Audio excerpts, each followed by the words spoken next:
Do you want to learn how to lay laminate? I've just seen this video. I've recommended this video, but if you've missed anything, I'm going to show you now. So then guys, laying laminate flooring. Once the Mexican's down and the underlay is laid, you're good to start laying your flooring. Where do you start, Charlie? There is no rules. If your room is like this, long ways.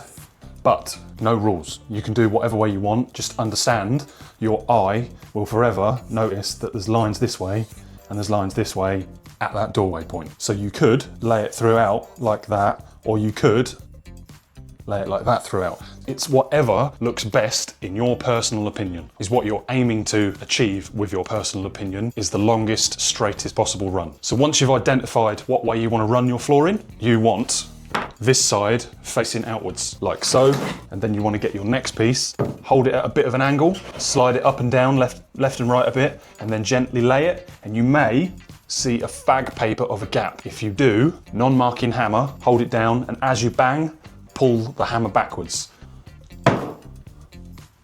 so that it knocks it in. Or you might be able to hold it down flat and knock it in. And that tongue wants to be, you want that tongue at the face, at the top, and you want this tongue at the side. You would start there. You would then get your next piece, get that in there like that, push it together, and also try and make sure that that's in line. Once you get one or two in, it's quite easy. And if that doesn't quite want to go in, that is still quite flimsy.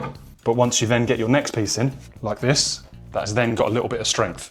So once you're 3 rows in, expect it to be a little bit better. Your first run is always going to be your hardest, so nicely try and start against a wall, but don't rely on that wall being straight. That might need some feather and edging in. Also, pro tip, consider where you're going to finish, that if you end up with 70 mil there, you might want to shift that over in your room so that you end up with 35 and say 35, so that your flooring is central to your room. I'm just using that for a bit of context. I'm not using that to any scale. So non-marking hammer and drag back to tap it in.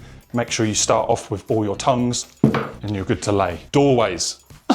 I don't own a multi-tool. Relax, you don't need a multi-tool. Recommend one, but you don't have to have one. Ideally, you want an offcut that you don't care about that you can scratch. But if you don't have that, turn it upside down. Make sure your hand stays behind the teeth of the blade and cut away the bottom of your door.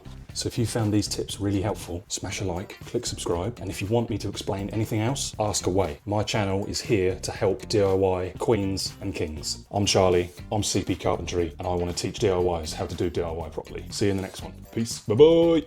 I have definitely just cut this bit of flooring up for no reason, and no one's going to subscribe, are they?